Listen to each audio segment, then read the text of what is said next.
Bonjour Alexandre, je suis le docteur Amélie Duchamp, psychologue. Je suis ravie de te rencontrer.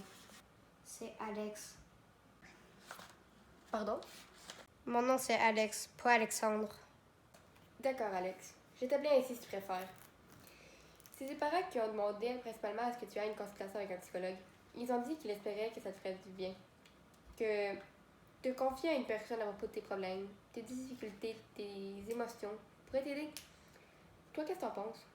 J'ai rien à faire ici, puis je devrais être à la maison. Mes parents disent n'importe quoi. Sais-tu pourquoi tes parents veulent que tu consultes un psychologue? Non, c'est sûrement pour une affaire stupide. Mes parents sont tellement parano.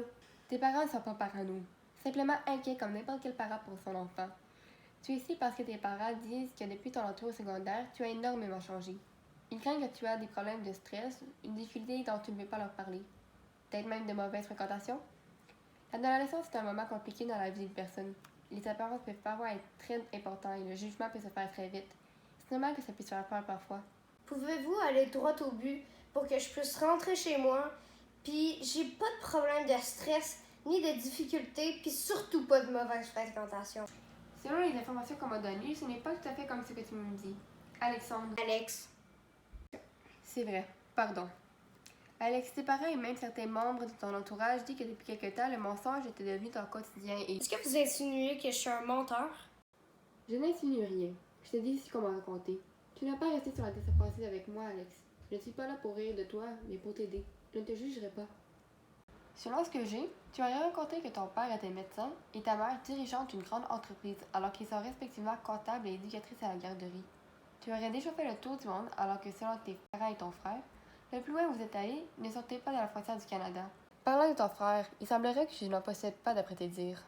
Je pourrais te sortir d'autres exemples de plus que ces trois-là, mais je vois bien que ceci te rend inconfortable et mon but n'est pas de te rendre mal à l'aise. Mon but est de t'aider à te sentir mieux.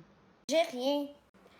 Tu n'as pas l'impression que ce que tu racontes t'emprisonne et t'empoisonne la vie? Pas du tout. Je me suis jamais ressentie aussi bien. Mais ceci t'a transformé.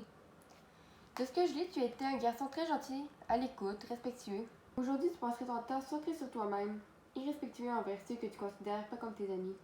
Tu avais une amie d'enfance et tu ne lui parles plus. Ces choses que tu racontes aux autres, on appelle ça des mensonges. Tout le monde ment dans la vie, mais parfois ça peut aller trop loin. Est-ce que je comprends que tu t'es inventé une vie différente de la tienne pour les autres, et ceci t'a transformé? Vous savez rien sur moi. Alors parle-moi de toi, Alex. Quel ressenti envers tout ça?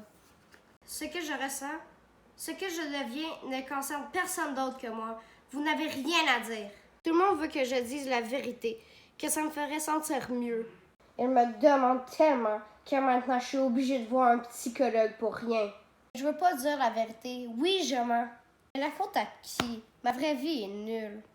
Tout le monde dit que dire la vérité est mieux, mais moi, ça m'a jamais aidé. Mentir m'a permis d'avoir plein d'amis, de ne pas juger, d'être aimé et populaire. Mentir m'aide. L'ancien Alexandre que tout le monde voulait avoir ne reviendra plus. Et pourquoi? Parce qu'il est mort depuis que le nouvel Alexandre est apparu. Je crois que c'est suffisant pour aujourd'hui. Merci beaucoup pour ton temps, Alex. On se reverra la semaine prochaine. Je croyais vous avoir dit que je n'avais pas besoin d'un psychologue. En effet, mais il y a plusieurs consultations payées par tes parents. Et parler à quelqu'un pourrait peut-être aider à faire revivre l'ancien Alexandre. Ceci est impossible.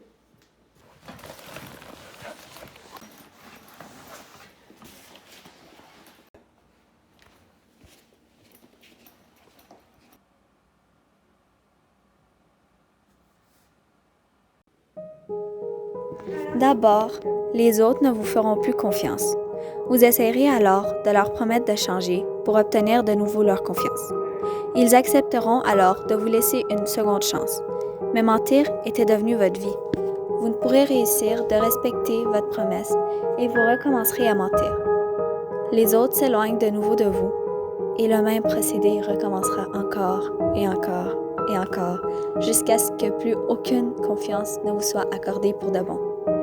Votre réel vous aura disparu, devenant le fantôme, l'ombre de ce que vous étiez autrefois. Parce que ce qui aurait été votre arme pour vous aider sera devenu votre prison.